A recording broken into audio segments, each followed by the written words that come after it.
Hi, sorry about that. The battery ran out last time, and I'm just going to go ahead and continue talking about what I was talking about. We are in descriptive statistics, central tendency, and variability, but I pretty much am focusing on variability right now. I believe I had said that in order to get the deviation score, we subtract each, the mean from each score, and then we get a deviation. And every time we add up these deviations, each score minus the mean, we always get 0.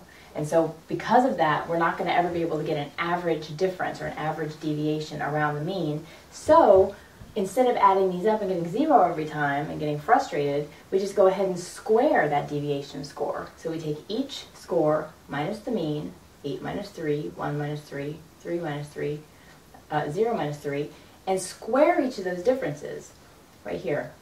So we have this deviation score squared is 25. This deviation score, -2 squared, is 4. That gets rid of all the negatives, and then we are now able to get the true difference. And so what that's called is the sum of the squared deviations, or the sum of squares, also called SS. So that's what this is. SS, when you sum all of these, which is basically just what this is, the sum of the squared deviation scores. Once you do that, you get 38 in this case, or the sum of squares. You go ahead and plug it into the formula. This whole thing is SS.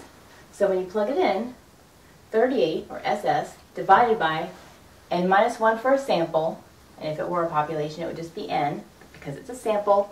We're going to go ahead and we know that because I told you that, and because we're using m instead of mu, and we're using s instead of sigma for our symbol for the standard deviation.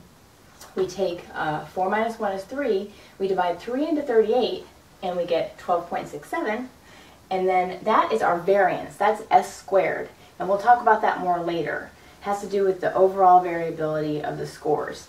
But when we take the square root of all that, then we get s, which is the standard deviation.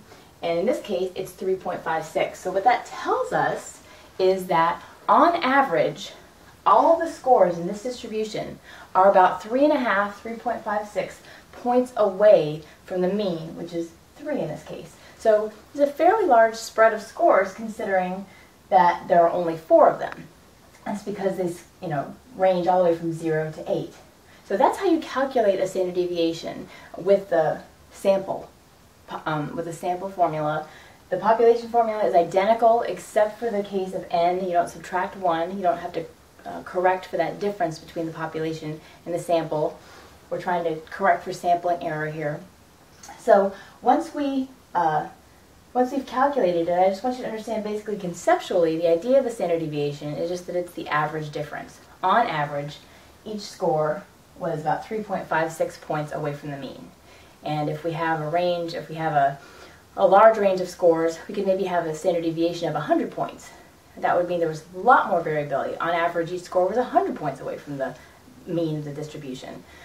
Some cases we have not very much variability at all, and we could get a standard deviation of 0.2. So very, very small if the scores are very similar to each other. So the larger your standard deviation, the larger the average difference each score is from the mean.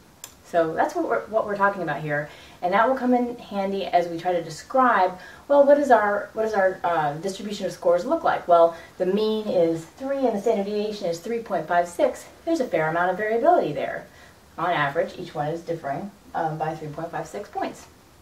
Again, even though there are only 4 scores. Hopefully that clarified standard deviation, specifically with the example of a sample, but the idea conceptually is the same for both formulas. And this is the conceptual formula, and I like it better because if you can really understand it, the sum of the squared deviations makes a lot more sense than the computational formula that's in your book, which is easier if you have a mean that is a decimal, because then you end up having to subtract decimals and it gets messy. But I feel like it's more important to understand conceptually what it's about than to do easier math. And this is not very difficult math. Alright guys, I will see you in class, and we will do lots of practice, and hopefully everybody will feel really confident with this and just ignore that it looks kind of ugly. I'll see you next time.